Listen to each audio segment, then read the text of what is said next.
दूत में सज्जनों, सनातन धर्म यह शब्द आपने अनेकों बार श्रवण किया होगा और हो सकता है कि आपने मुखर होकर बड़े उत्साह से बोला भी हो, जयकारे भी लगाए हो। लेकिन क्या आप समझते हैं कि सनातन शब्द का अर्थ क्या है? हम इसकी परिभाषा अक्सर यह कहकर देते हैं कि जो पुरातन है, सनातन है, बस सनातन हो गया। पुराना है यह तो सत्य है, लेकिन इसके साथ यह भी एक विकृत भाव आ जाएगा कि जो पुराना है अर्थात कभी नया रहा होगा, और जो कभी नया था अर्थात वह कभी बना होगा, उसकी शुरुआत हुई होगी और एक समय आने पर वह पुराना समाप्त भी हो जाएगा। तो क्या सनातन धर्म वह भी समाप्त हो जाएगा अगर हम कहें कि जो पुरातन है वह सनातन है? सज्जनों, सनातन का अर्थ पुराना नहीं है। गीता में दूसरे अध्याय के 24वें मंत्र में बड़ा स्पष्ट इसका उत्तर दिया गया है। श्री कृष्ण कहते हैं, अच्छद्य अहम ततः अयं क्लेद अशोष्य नित्यः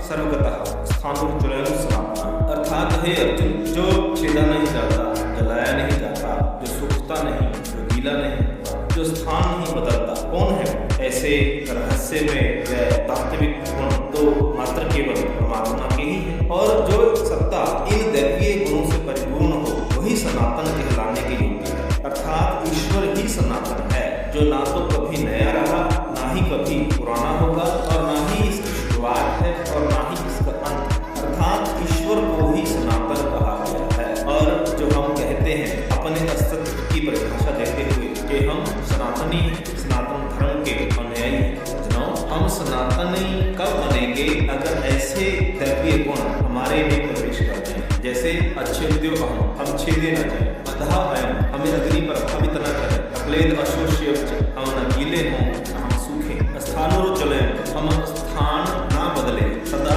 स्थिर रहे। तो क्या यह गुण हमारे में है? हम सूखते भी हैं, गीले भी होते हैं, हमें अग्नि भी प्रभावित करती है, हमें शस्त्र काटकर। अर्थात हम सनातनी अभी नहीं हैं, तो फिर हम सनातनी कैसे बने? कबीर जी एक जगह अपने भाव उद्घाटित करते हैं, अब मन उलट सनातन हुआ तब जानिया जब जीवित हुआ। अर्थात ध्यान की उच्चतम अवस्था जिसमें हम ईश्वर से एकाकार हो जाते हैं, उसी में विलय होकर उसी का रूप हो जाते हैं, उस अवस्था को सनातन कहा गया है। और यह अवस्था कब आती है? जब हमारी दिव्य दृष्टि खुलती है, कोई संत महापुरुष हमारे दिव्य नेत्र खोलकर बाहर भटका रहे हमारे चंचल मन को हमारे घट में भीतर प्रवेश करवाते हैं और हमारी अस्तित्व प्रज्ञा की अवस्था को हम महसूस करते हैं। उस अवस्था को कहा गया है कि आप अब सनातन हो चुके हो। अब मन उलट सनातन हो, मन भीतर की तरफ उलट गया, हम ईश्वर से मिल गए, उसमें एकाकार हो गए।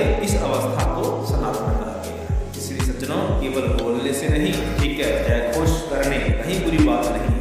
यह हमारी श्रद्धा को, हमारे उत्साह को, हमारी भावना को, हमारे धर्म के प्रति उबाल को दर्शाता है। निस्संदेह प्रशंसनीय है, लेकिन केवल कोरे भाषणों से अथवा कोरे वाक्यों से हम सनातनी ना बने, बल्कि गीता के आधार पर, धार्मिक शास्त्रों के आधार पर हम सनातनी बने। फिर देखिए